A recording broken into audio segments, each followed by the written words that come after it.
Ayo bawa harta ke surga. Dukung pembangunan sekolah Islam Mufid dengan donasi ke rekening atas nama Yayasan Muflih untuk Islam dan Dakwah.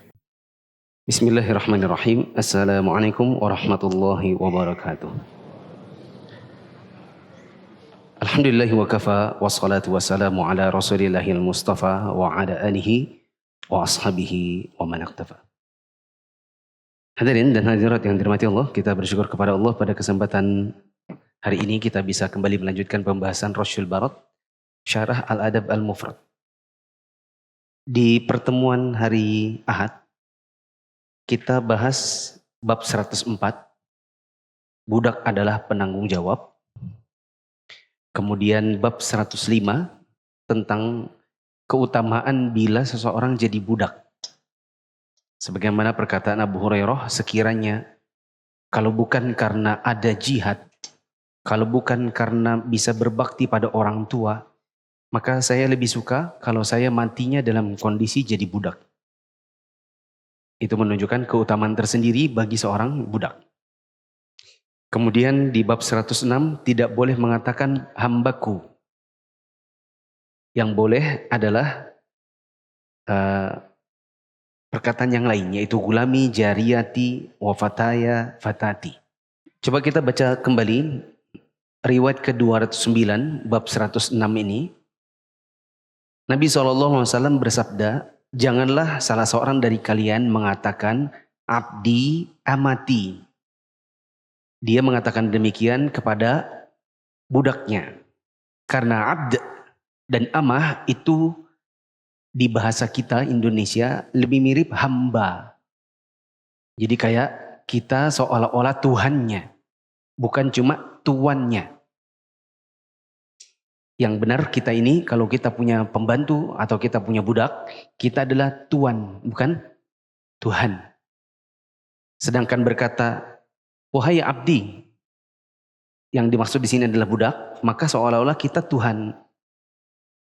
Maka Nabi SAW kemudian memberikan alternatif. Kalau mau manggil budak, panggilnya adalah gulami, jariyati. Ini seperti memanggil anak. Ya, karena gulam itu juga kadang-kadang dipakai untuk anak. Nah, yang ingin saya tekankan kembali adalah faidah bahwa di sini ada adab yang diajarkan oleh Nabi SAW untuk kita beradab kepada Allah supaya kita tidak berkata-kata yang seolah-olah kita tidak menempatkan Allah pada ketuhanan yang seharusnya. Sedangkan kita menempatkan diri tidak pada kehambaan yang seharusnya. Harusnya Allah ya pada ketuhanannya, sedangkan kita pada hambanya. Maka di pertemuan hari Ahad lalu saya berikan beberapa contoh. Contoh, 1, tidak boleh berkata abdi amati, sebagaimana dalam hadis ini. Contoh kedua, tidak boleh misalnya pasien berkata, wah dokter, kalau bukan karena dokter mungkin saya sudah mati. Padahal yang memberi kesembuhan siapa? Allah. Tidak boleh misalnya berkata, wah untung ada bapak, kalau nggak ada bapak tadi saya mungkin sudah mati pak. Itu juga tidak diperbolehkan.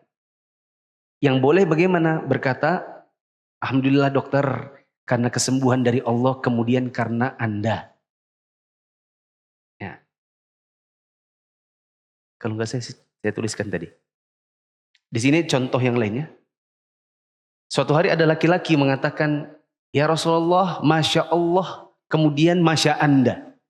Maksudnya, kalau bukan karena kehendak Allah, dan juga, dia pakai wa, Masyi'ta, karena kehendak Allah dan kehendak Anda. Pakai kata dan, wa. Maka Nabi SAW mengatakan, aja'altani lillahi niddan. Apakah kamu menjadikan aku sebagai sekutu untuk Allah? Ya, niddan ini sekutu atau tandingan. Tandingan. Apakah kamu jadikan aku sebagai tandingannya Allah? Kamu berkata, karena kehendak Allah dan karena kehendak Anda. Katakanlah, kata beliau, Masya Allah wahdahu. Katakanlah karena kehendak Allah saja. Ada perkataan Nabi yang lain, qul masya Allah tsumma syi'ta. Bedanya di mana dengan yang ini? Yang di sini wa, yang di sini tsumma. Tsumma artinya apa? Kemudian. Apa bedanya? Kalau wa itu artinya dan. Dan itu menunjukkan setara. Sedangkan kemudian itu menunjukkan tingkatan. Yang Nabi bolehkan, Masya Allah, kemudian karena Anda. Ini dipraktekkan dengan Alhamdulillah dokter, karena Allah, kemudian Anda dokter. Tidak boleh berkata dan, tapi harus berkata kemudian. Cuma masalahnya di Indonesia kita tidak terbiasa berkata dengan istilah, dengan kosakata kemudian. Begitu. Nah, kemudian contoh yang lain, tidak boleh memberi nama kepada makhluk seperti anak kandung dengan nama-nama Allah yang hanya Allah yang boleh menyandangnya. Seperti Khaliq. Tidak boleh manusia namanya Khaliq tok. Karena Khaliq itu artinya pencipta. Kecuali kalau di depannya ditambah Abdul Khaliq. Tidak boleh, kata Syekh Utsaimin, tidak boleh juga memberi nama Rahman. Yang boleh adalah Abdur Rahman. Tapi kalau nama itu boleh disandang oleh seorang manusia biasa, seperti Rahim atau Rahim, itu boleh meskipun tanpa Abdu. Nah, contoh yang lain adalah menyandarkan segala yang baik kepada Allah dan menyandarkan yang buruk kepada diri sendiri. Nah, sekarang kita buka surat Al-Kahfi. Sebenarnya saya sudah bacakan ini di hari Ahad lalu di BDI. Cuma waktu itu karena sudah mau iqomat, ya, saya ngeliatin detik itu saya jadi terburu-buru. Belum lagi ditambah beberapa bapak-bapak sudah berdiri di pintu. Jadi saya ngomongnya sudah enggak jelas. Ya. Maka kita perjelas di sini dengan memberi contoh pelan-pelan. Sudah buka surat Al-Kahfi? Di surat Al-Kahfi ada kisah perjalanan Nabi Khidir dan Nabi Musa. Meskipun sebenarnya Nabi Khidir sudah berpesan di Al-Kahfi ayat 70. Nabi Khidir mengatakan, fa in ittaba'tani fala tas'alni 'an syai'in hatta uhditsa laka minhu dzikra. Kalau nanti kamu ikut, tolong jangan nanya-nanya dulu, nanti tunggu saya beritahu. Tapi Nabi Khidir juga sudah berkata kepada Nabi Musa, kamu pasti nggak bakal sabar nanti. Singkat kata, jalanlah mereka. Di situ ada beberapa kejadian. Di antaranya adalah di ayat 71, mereka naik ke atas kapal, kemudian dilobangi kapalnya oleh Nabi Khidir. Ya. Maka Nabi Musa protes. Kata beliau, akharaqata hal tughriqa ahlaha. Masa kita sudah dikasih tumpangan kapal, malah dibolongi kapalnya, kamu menenggelamkan penumpangnya. Ini kata siapa? Nabi Musa. Maka Nabi Khidir bilang, alam aqul innaka lan tasni'a ma'iya sabara. Bukankah tadi saya sudah bilang, kamu kalau ikut saya tidak bakal sabar. Sudah, tenang dulu gitu, jalan dulu. Jalan lagi sampai di ayat 74. Di 74, hatta idza laqiya ghulaman faqatalah.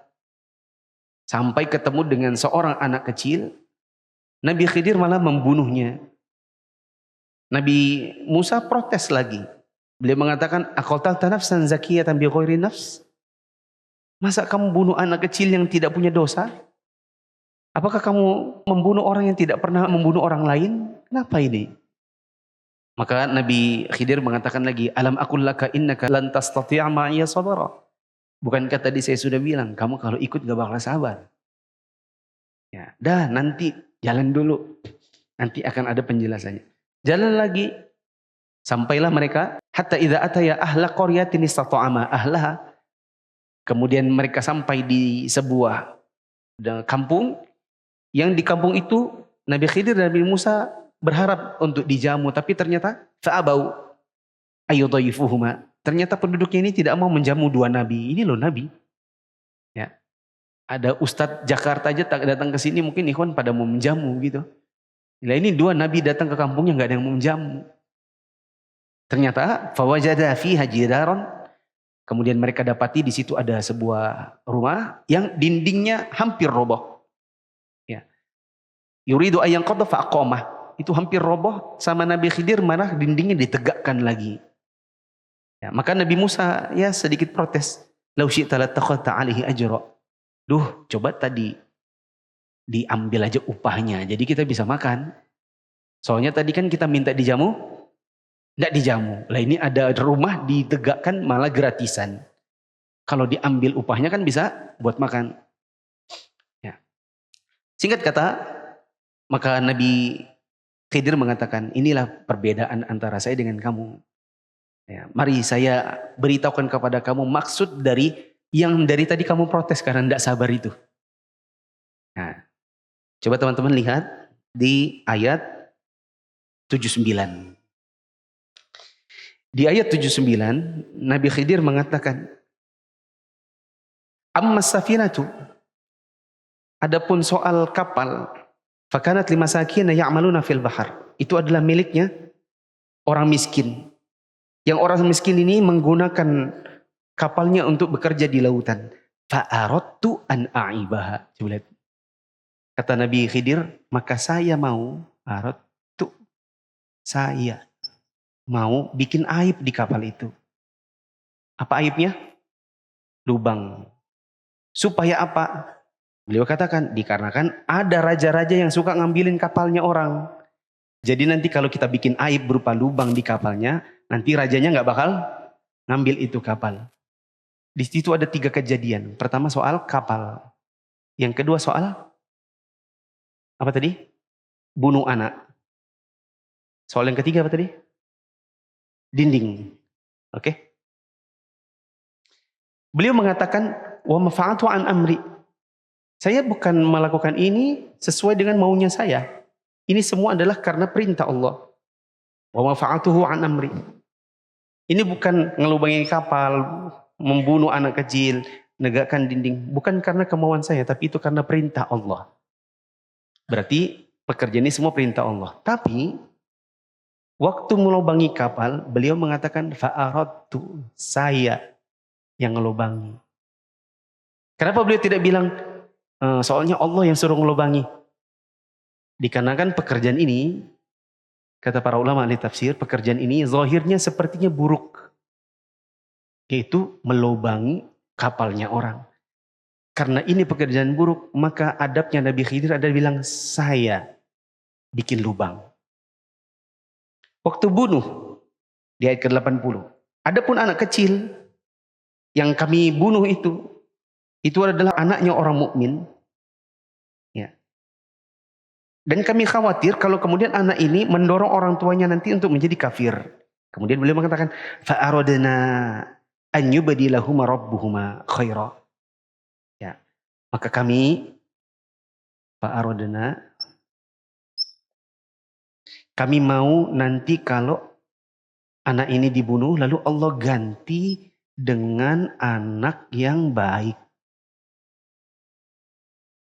Zahirnya mengganti anak dengan anak yang baik, ini pekerjaan yang zahirnya apa? Baik. Karena baik, maka Nabi Khidir mengatakan kami. Yang maksudnya karena beliau diperintahkan oleh Allah. Maka beliau mau menyandarkan kemampuan mengganti anak dengan cara yang lebih baik, itu disandarkan kepada Allah. Kalau yang dinding, kata beliau, fa'arada rabbuka. Beliau mengatakan fa'arada rabbuka. Adapun yang kamu lihat tentang dinding, itu di bawahnya dinding, itu adalah ada harta yang merupakan rezeki dari Allah untuk anak-anaknya nanti. Maka kita tegakkan supaya hartanya tidak diambil. Maka Allah mau. Ya, fa'arada rabbuka. Di 82. Fa'arada rabbuka an yablugha ashuddahuma wa yastakhrijakan zahuma rahmatan min rabbik. Maka Allah mau kalau kemudian nanti anak ini gede dulu, anaknya besar, lalu kemudian nanti mereka keluarkan itu harta. Nah, dapat rezeki. Ini zahirnya apa? Baik. Kalau baik, Nabi Khidir sandarkan kepada Allah. Ini pelajaran, kalau yang buruk-buruk, kita sandarkan kepada kita. Kalau yang baik, kita sandarkan kepada Allah. Ini juga rahasianya mungkin sebagian asatidzah. Kadang kalau ngisi kajian, kemudian menutup pengajiannya dengan perkataan, kalau ada yang baik, maka itu datangnya dari Allah. Adapun yang salah, datangnya dari kelemahan kami pribadi dan godaan syaitan. Begitu. Paham ya? Nah, sekarang kita baca bab 107. Babun hal yaqulu sayyidi. Bab ke-107, bolehkah mengatakan sayyidi? Nah, Hadis ke-210. Hajjat bin Minhal mengabarkan kepada kami, ia berkata, Hammad bin Salamah mengabarkan kepada kami dari Ayub, Habib dan Hisham dari Muhammad. An Abi Hurairah radhiyallahu anhu anin Nabi sallallahu alaihi wasallam qala. Dari Abu Hurairah, dari Nabi SAW, beliau bersabda, La yaqulanna ahadukum abdi wa amati. janganlah salah seorang di antara kalian berkata abdi atau hambaku. Dan janganlah budak berkata Robbi atau Robku. Ini salah ya. Terjemahnya kurang. Janganlah seorang dari kalian berkata abdi dan amati. Amatinya kurang, hilang di situ. Abdi atau hambaku dan amati itu artinya juga hamba perempuanku. Ini terjemahnya hilang. Selanjutnya, wala yaqulanna al-mamluku rabbi wa rabbati. Janganlah budak berkata, Dan janganlah budak berkata Robbi atau Robku. dan di situ kurangnya adalah rabbati. Dan janganlah budak berkata Robbi, Robku atau Robbati, Rob perempuanku. Kalau kita orang Indonesia gampang, yaitu antara tuan dengan Tuhan. Kan nggak boleh kita ngomong sama majikan Tuhan, kan nggak boleh ya. Tapi kalau bilang tuan boleh nggak? Maaf tuan, boleh? Gitu. Kalau tuannya perempuan ngomongnya puan. Kalau Tuhan dalam bahasa Arab Rabb. Maka kita tidak boleh bilang Rabbi, Rabbati. Wal yaqul fataya wa fatati wa sayyidi wa sayyidati. Hendaklah ia berkata Fataya dan Fatati serta Sayyidi dan Sayyidati. Ya. Kalau Tuhan nggak boleh, kalau Tuan boleh. Ya. Jadi bisa pakai Sayyid atau Sayyidah. Ya. Kullukum mamlukun wa Rabbu Allah Azza wa Jalla. Setiap kalian adalah hamba dan Rob atau pemilik adalah Allah Azza wa Jalla. Ya, perhatikan dulu teman-teman. Di masa lalu ada budak. Bagaimana aturan dalam Islam? Budak manggil tuan dan tuan manggil budak. Di sini diberikan arahan oleh Nabi SAW. Kalau tuan tidak boleh manggil budaknya abdi, amati. Dikarenakan itu seperti mengatakan hambaku. Seolah-olah kita ini bukan tuan, tapi Tuhan. Sedangkan untuk budak, dia tidak boleh bilang Robbi, Robbati. Karena seolah-olah manggil Tuhan. Yang boleh manggil Tuan. Nah, bagaimana cara manggil Tuan? Diberitahu oleh Nabi, Sayyidati, Sayyidi. Maaf Tuan, ada tamu datang. Nah, panggilannya adalah Sayyid. Atau Sayyidati. Nabi SAW berikan illah, alasan. Kenapa kok kita tidak boleh manggil abdi amati, versus Robbi, Robbati. Bolehnya adalah Fataya, Fatati versus Sayyidi, Sayyidati. Ya. Kenapa demikian? Kata beliau, karena kalian semua adalah hamba, mau yang tuan, mau yang budak. Semuanya hamba Allah. Dan yang namanya Rabb alias Tuhan itu adalah Allah Ta'ala. Begitu. Kandungan hadis. Kandungan hadis yang pertama, larangan bagi budak mengucapkan kepada majikannya, wahai Robku, karena hakikat rububiyah hanya layak dimiliki oleh Allah Ta'ala. Dan makna Ar-Rabb adalah raja atau zat yang mengurus segala sesuatu. Dan hal tersebut tidak ditemukan secara hakiki kecuali pada diri Allah Ta'ala saja. Nah, kita dilarang mengatakan demikian karena intinya Allah memiliki hak rububiyah. Untuk kita mengagungkan Dia semata, ya, dan juga uluhiyah di sini maksudnya. Ya, Allah yang menjadi Rabb kita, maka tidak boleh manusia dipanggil Rabb. Silakan nanti coba-coba cari fatwa bagaimana kalau orang dikasih nama Abdi sama Robi. Ya, cari-cari sendiri, karena saya juga belum cari secara pasti. Boleh nggak ya orang dikasih nama Abdi? Mas Abdi, Mas hambaku. Sama satu lagi tadi, Robbi. Tulisannya R-O-B-B-Y. Itu kalau diarabkan jadi apa? Tuhanku. Kamu pergi sama siapa? Sama Mas Robbi. Jadinya sama Mas Tuhanku.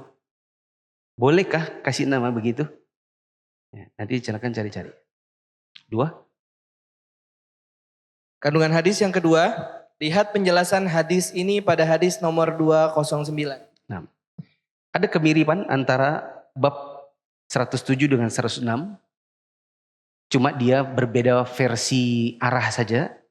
Kalau 106 soal tuan manggil budak. Kalau 107 soal budak manggil tuan. Nah, yang intinya adalah posisikan hamba seperti hamba. Tidak boleh seseorang memanggil hamba seperti Tuhan. Atau hamba memanggil sesama hamba dan memanggil sesama makhluk seperti dia hambanya. Bisa dipahami? Catat nomor 3, tidak ada di situ. Menjaga adab bicara. Menjaga adab bicara. Terutama terkait hak Allah. Menjaga adab bicara terutama terkait hak Allah. Tadi saya sudah kasih contoh di bagian depan. Seperti tidak boleh berkata, kalau bukan karena Anda dokter, kalau bukan karena Bapak yang menyelamatkan saya, kalau tidak ada Bapak saya sudah mati. Ya. Dan seterusnya. Itu tidak boleh. Begitu juga kalau bukan karena Anda dan. Nah, meskipun ada alhamdulillahnya, tapi kalau pakai kata dan tidak boleh. Yang boleh adalah pakai kata kemudian. Karena kalau dan itu menunjukkan kesetaraan, sedangkan kemudian menunjukkan tingkatan. Lanjut, tambahan faidah yang keempat. Seorang guru jangan hanya memberitahu yang salah, tapi beritahukan apa yang benar. Kalau kita jadi seorang guru, dan di rumah orang tua juga berfungsi sebagai guru. Bukan hanya pemberi nafkah, bukan hanya penyedia makanan. Orang tua, baik bapak maupun ibu, mereka guru bagi anak-anaknya. Cara mendidik itu adalah jangan hanya beritahu salahnya, tapi juga beritahukan yang benarnya kayak apa. Sebagaimana Nabi SAW bilang, jangan bilang abdi, robbi, karena itu salah. Apakah stop sampai di situ perkataan Nabi? Jawabannya tidak. Nabi lanjutkan dengan apa yang benar. Beliau bilang yang benar adalah bilang sayyidati, sayyidi, fataya, fatati, gulami, jariyati. Ya. Karena memang pola pendidikan harusnya seperti itu.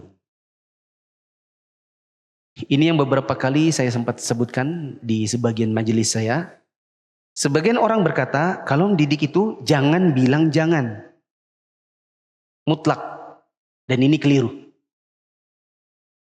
Termasuk salah juga apabila ada orang berkata, salah kalau dibilang jangan bilang jangan. Yang benar adalah Anda harus tahu kapan Anda bilang jangan dan kapan Anda bicara tanpa kata jangan. Anak kecil seperti di usia 2 tahun, 3 tahun, semakin Anda bilang jangan, yang dilakukan semakin dilakukan. Karena dia belum tahu sebab akibat. Anak 2 tahun Anda bilang, jangan naik. Yang di kepalanya apa? Naik nak. Itu kayak perintah. Tapi kalau sudah usia misalnya 8 tahun, 9 tahun, dia sudah mengerti. Mungkin bahkan dia sudah pernah jatuh terguling-guling di tangga. Karena dia sudah pernah mengalaminya, Anda bilang, jangan naik. Itu bisa. Tergantung kepada siapa kita bicara. Yang terpenting dari konsep tidak berkata jangan itu adalah, jangan cuma dilarang, tapi juga beritahu kenapa Anda melarangnya. Sama seperti, jangan cuma disalahkan, tapi beritahu yang benarnya apa. Kebanyakan dari kita orang tua maunya simple, cepat. Anaknya nurut. Kita bilang, jangan naik. Dengan dahi mengernyit, gini, alisnya tersambung, matanya menceleng, sama jarinya nunjuk. Jangan naik. Itu tak maunya. Dipikir dengan begitu simple, cepat, anaknya nurut. Pada sebagian anak itu bukan larangan, tapi itu malah dorongan, disuruh naik, malah semakin naik. Bagaimana kalau anaknya usia 2 tahun, 3 tahun naik, terus kita bilang, maaf, jangan naik misalnya. Atau kita bilang, maaf, di bawah saja bermainnya, tidak usah naik ke atas. Karena kalau di atas, beritahu. Kalau di atas kenapa? Maaf, kalau di atas sana, itu lantainya belum selesai renovasinya. Di sana takutnya ada paku, di sana ada seng, di sana ada batu. Nanti ada benda-benda keras, takutnya ada benda jatuh, kena kepala nanti benjol. Nanti kita jatuh terpelisit, tergelinding, sakit. Ya kan? Cuman kan orang Indonesia repot nggak begitu? Repot. Ya kan? Makanya jadinya maunya cepat, simpel. Begitu anaknya jatuh, bilangnya apa? Nah gitu. Apa? Kepo. Masih mau. Tambah lagi. Ya. Apa ku bilang? Ya kan?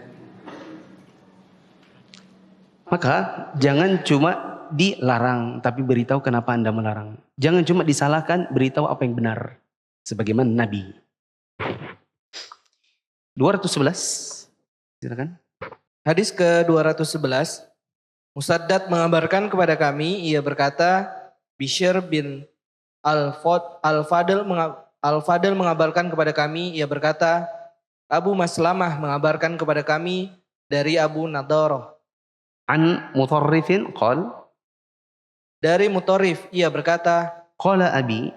Ayahku berkata, Intalaqtu fi wafdi Bani Amirin ila Nabi sallallahu alaihi wasallam. aku pernah bersama utusan Nabi Amir menemui Nabi SAW. Faqalu anta sayyiduna. Mereka lalu berkata, engkau adalah Sayyidina atau Tuhan kami? Qal as-sayyidu Allah. Beliau menjawab, Sayyid atau Tuhan itu hanyalah Allah. Qalu fa afdaluna fadlan wa a'zamuna taulan. Mereka kemudian berkata, dan engkau adalah yang paling utama keutamaannya di antara kami dan paling agung. Ya, faqal qulu biqaulikum wa la yastarjiyannakum syaitan. Ia berkata, beliau menjawab, ucapkanlah dengan ucapan kalian dan jangan sampai syaitan menjalankan ucapan kalian. Nah, maksudnya gini teman-teman. Mutarrif bercerita bahwa ayahnya pernah bersama bareng dengan utusannya Bani Amir. Ketemu siapa? Ketemu Nabi sallallahu alaihi wasallam. Berarti ayahnya Mutarrif termasuk sahabat. Utusan Bani Amir ini kemudian berkata dengan perkataan menyanjung Nabi. Mereka bilang, anta sayyiduna.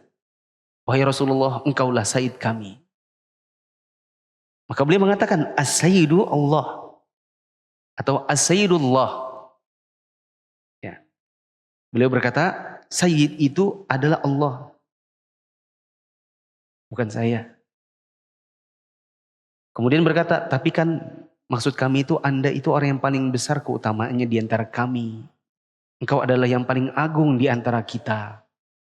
Maksud kami itu benar gitu. Kami tidak menjadikan Anda seperti Allah, tidak. Tapi kami menyanjung Anda dikarenakan Anda punya keutamaan lebih daripada siapapun di sini. Atau di alam ini. Betul nggak perkataan mereka itu? Betul. Ya. Maka Nabi SAW tetap memberikan arahan. Beliau salahkan lalu beliau kasih yang benar. Beliau mengatakan, ucapkanlah dengan ucapan yang biasa aja. Yang biasa kalian ucapkan, ya Rasulullah, ya Nabi Allah. Udah yang biasa aja. Enggak usah berlebihan, anta sayyiduna, anta sayyiduna. Ya. Wala yastajriyanukum syaitan. Jangan sampai nanti syaitan menggelincirkan ucapan kalian. Apa yang dikhawatirkan di sini? Khawatirkan nanti lama-lama mereka terbiasa menyanjung Nabi. Lalu turun-temurun kata-kata ini akhirnya mendudukkan Nabi SAW di posisi seperti Allah. Dan itu perbuatan syirik namanya. Penjelasan kata? Penjelasan kata, taulan, yaitu dermawan kepada para kolega dan berwibawa di hadapan para pesaing. Yang kedua, la yastajriyannakum, artinya jangan sampai syaitan menguasai kalian dan menjadikan kalian sebagai wakil atau utusannya. Hal ini dapat terjadi karena mereka telah memuji Rasulullah SAW secara berlebihan. Oleh karena itu Nabi SAW membenci dan melarang mereka berlebihan dalam memuji. Beliau ingin mereka berbicara sewajarnya dan tidak berlebih-lebihan dalam memuji sehingga seakan-akan mereka menjadi wakil dan utusan syaitan yang berbicara dengan lisannya atau nihayah. Nah. Kandungan hadis? Kandungan hadis yang pertama, Nabi SAW telah melarang para sahabatnya, yaitu utusan Bani Amir, untuk mengucapkan anta sayyiduna. Padahal dalam hadis lain beliau mengatakan anta sayyidu wala di adama. Ana sayyidu wala di Adam. Terus? Hal ini beliau lakukan agar mereka tidak beranggapan bahwa gelar kenabian diperoleh dengan sebab-sebab keduniaan. Selain itu, mereka baru saja memeluk Islam dan memiliki beberapa pemimpin kaum yang diagungkan dan ditaati perintahnya. 2. Kandungan hadis yang kedua, dalam hadis di atas terdapat larangan berlebihan dalam memuji dan berkata-kata. Gini teman-teman, perhatikan di depan ya. Di riwayat 210, Nabi SAW bilang kalau budak manggil tuan disuruh manggil apa? Sayyidi. Intinya sayyid, ya kan? Yang artinya tuan. Bukan Tuhan. Di riwayat 211 ya. Di riwayat 211 ada utusannya Bani Amir. Taruh di mana nih? Saya di sini aja ya. Ini 211 faedahnya. Di 211 Nabi SAW ketika beliau disanjung oleh utusannya Bani Amir dengan berkata anta sayyiduna, ya Rasulullah engkau adalah sayyid kami. Nabi bolehkan gak untuk panggil sayyid ini? Hah? Tidak. Ya. Orang bilang anta sayyiduna. Nabi bilang gak boleh gitu. Yang benar kata beliau as-sayyid Allah. Yang sayyid itu adalah Allah. Sekarang coba perhatikan. Kok Nabi di satu sisi bilang panggil aja sayyid. Di satu sisi beliau bilang jangan panggil sayyid. Jadi yang benar boleh atau enggak? Saya tanya dulu, ini berarti bertentangan tidak? Seolah-olah bertentangan.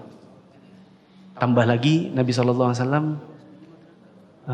taruh di mana ya? Di sini aja. Beliau mengatakan tentang Hasan dan Husain. Ya. Kata beliau tentang Hasan, inna ibni hadha sayyidun. Nabi SAW suatu hari bawa Hasan, beliau mengatakan, sesungguhnya cucuku ini sayyid. Kenapa demikian? La'allaha an yusliha baina fi'aitaini minal muslimin. Ya. Semoga Allah nanti akan mempersatukan dengan perantaraan sayyid anakku ini, cucuku ini, dua golongan yang besar dari kalangan mukminin. Nanti antum bisa baca soal pasca perpecahan kaum muslimin setelah sepeninggalnya Ali bin Abi Thalib. Tentang Hasan dan Husain. Al-Hasan dan Husain. Beliau mengatakan Al-Hasan wal Husain sayyida syababi ahlil jannah. Sayyida syababi ahlil jannah. Hasan dan Husain itu adalah sayyidnya. Ya, dua sayyid. Dari mana? Dari antara pemuda-pemudanya ahli surga. Beliau mengatakan tentang Abu Bakar dan Umar. Beliau mengatakan Abu Bakar Umar sayyida kuhuli ahli jannah. Abu Bakar dan Umar sayyidnya, dua orang sayyidnya para tetuanya penduduk surga. Beliau mengatakan tentang Fatimah. Fatimah sayyidatun nisaihim. Sedangkan Fatimah itu adalah sayyid perempuannya, wanita-wanita penghuni surga. Nah, bagaimana tuh? Nabi larang orang nyebut beliau sayyid. Nabi suruh budak panggil tuannya sayyid. Maka malah beliau bilang Hasan itu sayyid. Hasan Husain sayyid. Abu Bakar Umar sayyid. Fatimah sayyidah. Jadi sebenarnya boleh atau tidak manggil begitu. Ini habis azan dulu. Allahu Akbar, Allahu Akbar, Allahu Akbar, Allahu Akbar. Ashhadu an la ilaha illallah. Ashhadu an la ilaha illallah. Ashhadu anna Muhammadar Rasulullah. Ashhadu anna Muhammadar Rasulullah. Hayya 'alas salah.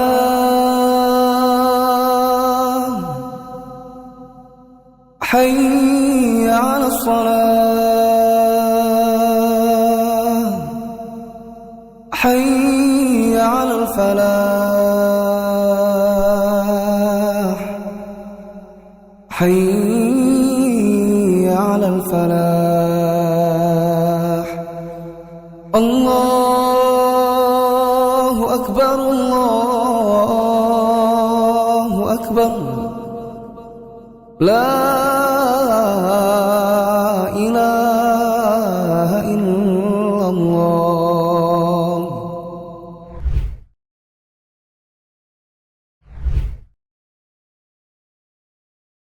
Nabi SAW melarang utusan Bani Amir untuk mengucapkan anta sayyiduna. Bahkan beliau mengatakan as-sayyid Allah. Tapi dalam hadis yang lain malah beliau mengatakan ana sayyidu waladi Adam wala fakhar. Saya adalah penghulu dari seluruh anak Adam dan saya tidak bermaksud sombong. Ya. Maka para ulama kita berusaha untuk mengkompromikan perkataan Sayyid ini. Di situ antum catat saja di dekat-dekat situ. Komprominya.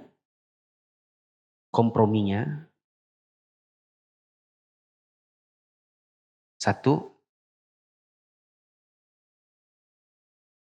Nabi larang Sayyid. Nabi larang kata Sayyid itu jika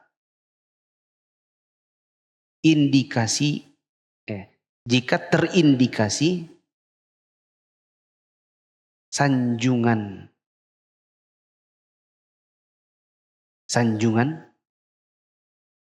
dan berbangga-bangga. Nabi larang penggunaan kata Sayyid jika ada indikasi, itu maksudnya untuk menyanjung. Berarti kita manggil orang Sayyid untuk nyanjung. Atau orang menamakan dirinya Sayyid dalam rangka berbangga-bangga. Dalam rangka nyombong. Dalam rangka membuat kasta. Saya Sayyid, kalian siapa? Misalnya, kami ini anak-anak keturunan Nabi.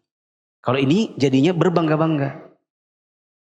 Makanya Nabi SAW larang karena tadi indikasinya Bani Amir ini mau nyanjung-nyanjung Nabi. Oh ya Rasulullah, anta sayyiduna. Itu maksudnya kayak nyanjung Nabi. Maka Nabi larang. Soalnya Nabi pertama tidak mau tersanjung. Yang kedua beliau tidak mau orang-orang ini tergelincir.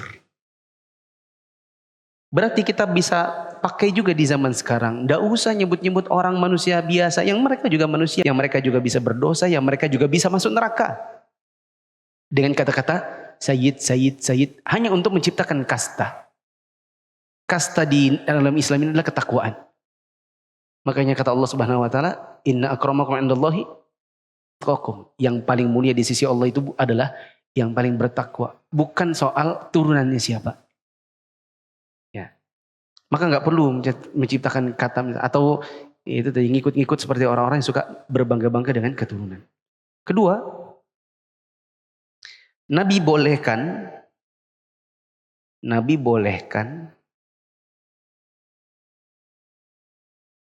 jika Sayyid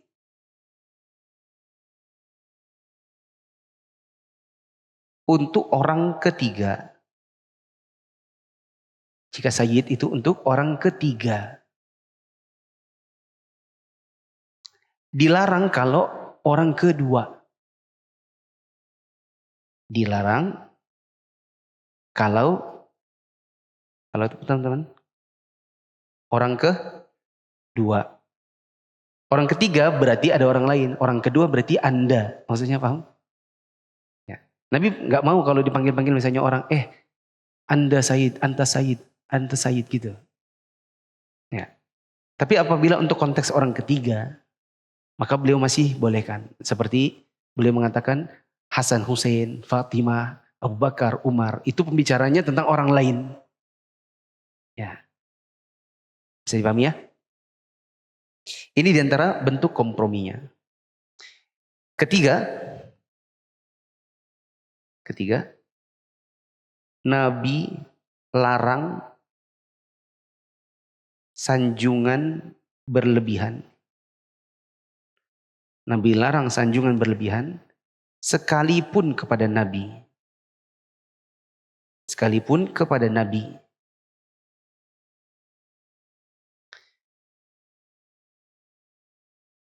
Faidahnya kita dapati dari riwayat 211 ini. Kata beliau SAW, wala yastajriyannakum syaitan. Jangan sampai syaitan itu menggelincirkan kalian. Khawatirnya kalian tergelincir lalu menjadikan Nabi SAW disanjung berlebihan hingga kemudian menduduki posisi seperti Allah Ta'ala. Makanya beliau juga mengatakan la tutruni kama atratin nasara Isa bin Maryam. Di sebelah sana itu ada. Ini tadi saya tuliskan. Kata Nabi SAW, la tutruni kama atratin nasara Isa bin Maryam. Janganlah kalian berlebih-lebihan kepada saya. Saya ini siapa? Nabi. Sebagaimana orang-orang Nasrani berlebih-lebihan kepada Isa. Ya, saya ini hamba dan utusan Allah. Hamba Allah, utusan Allah. Maka jangan perlakukan Nabi saya seolah-olah Tuhan, sebagaimana orang-orang Nasrani memperlakukan Isa seperti Tuhan. Makanya juga ada seorang perempuan pernah berkata di dekatnya Nabi SAW. Perempuan ini mengatakan, sesungguhnya ada di antara kami hadir seorang Nabi yang tahu masa depan. Padahal tidak ada yang tahu masa depan kecuali Allah. Ya, Nabi SAW tidak punya pengetahuan tentang masa depan kecuali sebatas yang diwahyukan saja. Yang bisa beri contoh dapat hadiah. Nah, kebetulan ada hadiahnya. Nih, voucher baju. Siapa yang bisa kasih contoh? Buktikan Nabi tidak tahu masa depan. Kecuali sebatas yang Nabi diberitahukan saja.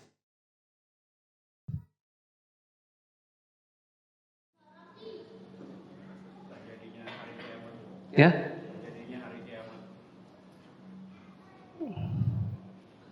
Ya. Ustaz Alfianto.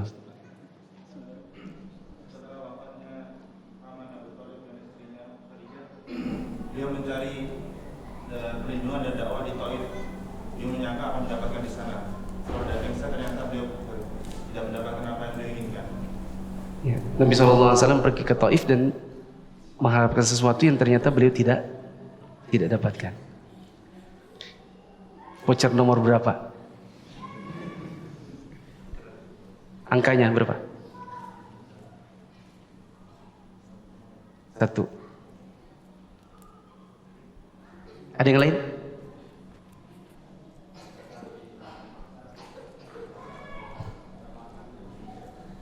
Enggak.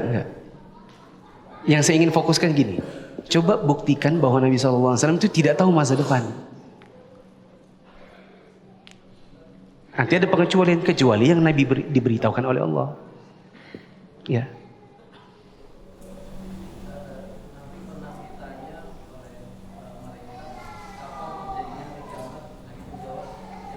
Nabi ditanya oleh malaikat, kapan terjadi kiamat? Nabi bilang, yang ditanya tidak lebih tahu daripada yang bertanya. Boleh deh, nomor berapa? Nomor berapa? Ini ada berapa? 100 lebih. 1. Nah. Contohnya, Nabi SAW ikut perang, baju besinya kena senjata lawan, pecah baju besinya, kena pipinya, tanggal giginya. Kalau Nabi tahu masa depan, beliau akan bilang, 5 menit lagi akan lewat panah di sini. Begitu lewat panahnya, siap. Gitu kan? Bisa. Tapi Nabi tidak tahu. Ya, Nabi dikejar, dikepung oleh musuh. Maka beliau mengatakan, siapa yang membela saya? Nabi tidak tahu kalau 5 menit lagi akan ada musuh yang ngepung beliau. Itu kan hal gampang. Ya, perempuan itu berkata, ada Nabi yang tahu masa depan. Nah, maka beliau sallallahu alaihi wasallam mengatakan, la taquli hakadha, enggak boleh ngomong kayak gitu. Ada perkataan Anas bin Malik bila tidak salah, beliau mengatakan tidak ada orang yang lebih dicintai oleh para sahabat Nabi lebih daripada Nabi SAW. Akan tetapi kalau beliau datang, tidak ada sahabat Nabi yang mau berdiri. Karena beliau tidak suka kalau orang lain berdiri buat beliau. Coba kalau orang di zaman sekarang. Di zaman sekarang berapa banyak orang yang kalau dia datang semuanya berdiri. Begitu datang misalnya wali kota, semua orang berdiri. Semua orang mau berdiri. Bahkan ada seremoninya. Apa? Senat Universitas memasuki gedung wisuda, hadirin dimohon berdiri. Ya kan? Saya ingat waktu saya wisuda S1, yang kumlot taruh di depan. Jadi semuanya di depan. Yang kumlot aja. Saya barisan 1. Begitu MC-nya bilang, Senat Universitas memasuki gedung wisuda, hadirin dimohon berdiri. Cuma saya yang duduk. Ada yang bilang, Mufli berdiri. Tidak boleh berdiri, yang boleh yang benar duduk. Ya. Sudah duduk, orang bilang, kamu nanti kalau nggak jadi wisuda gimana? Mana mungkin nggak jadi wisuda hanya karena tidak berdiri. Gitu. Walhasil, jemaah yang dirahmati Allah, Nabi SAW tidak suka kalau yang sifatnya berlebih-lebihan kepada beliau. Makanya beliau tidak suka kalau dipanggil Sayyid di mukanya beliau. Tapi beliau dalam konteks orang lain, orang ketiga, beliau mau panggil Sayyid. Begitu. Nanti untuk penjelasan soal berdiri ini pun ada.